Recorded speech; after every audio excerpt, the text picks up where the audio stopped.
Secret 6, our occupation is at the service of our vocation. Remember, we overcome intimidations by entering the silence in prayer. We overcome distractions by placing our occupation at the service of our vocation.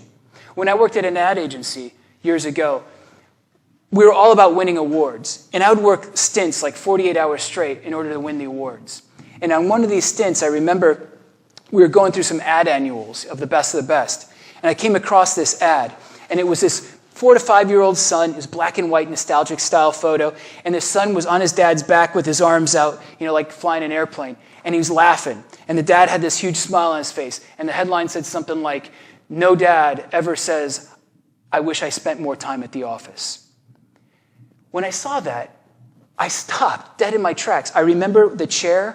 I remember the cubicle I was in. I remember just everything about it. I must have stared at that ad for 10 minutes. And if I had a door in that cubicle, I would have shut it, locked it, and wept for all the times that I wasn't home with my family, out trying to win the awards.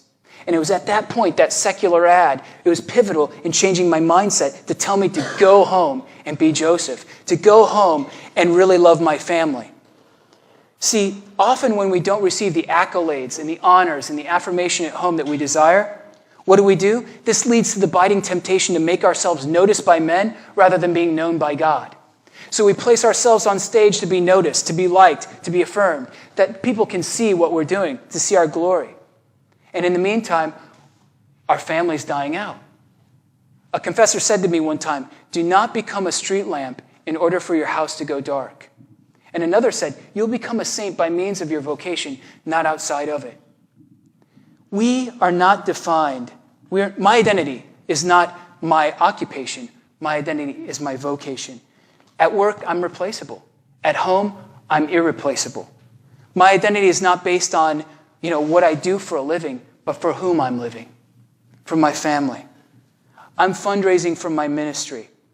My ministry is my family. Work is at the service of my family. My family is not at the service of my work. This is very important. So what's the real purpose behind working? When we labor, we gather wages, and those wages allow us to gather food. And we gather food to gather our family around that food. And in gathering our family around that food, we give thanks to God, and God the Father gathers us to him. This is liturgical.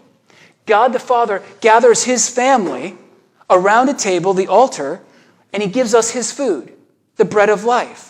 And we're gathered together in this bread of life, and we gather this into ourselves, and we give an ode of thanksgiving, Eucharistia, and we gather to the Father. You know what this means? That your dinner table is an altar. You are a priest. You are called to gather your family around that table and give an ode of thanksgiving to God.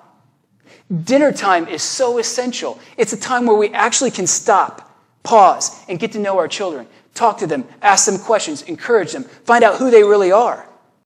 Do not underestimate the power that dinner time has and will have on your family. When I was in college and I was living a terrible life, licentious, immoral life, I was out drinking with my buddies, an all-night drinking binge. And by mid-morning the next day, almost noon, we wanted to work off our hangover, so we went to Wendy's. I ordered my meal. I sat down. My friend was still ordering his meal. And this slender, beautiful, middle-aged woman sat down at a table right across from me. She sat down, she bowed her head, closed her eyes, and she gently made the sign of the cross over her body. It instantly took me back to my dinner table as a kid. It instantly took me back, and I saw my dad, I saw my mom, and I felt the glow, the love of family life. And as that drunk, immoral man, I knew in my heart, and my eyes welled up with tears, and I even muttered the words, "I want that. I want God. I want that again." Do not underestimate the power of dinner time as a family later on for your children. They will want that. Joseph's sixth secret: work to gather your family to God.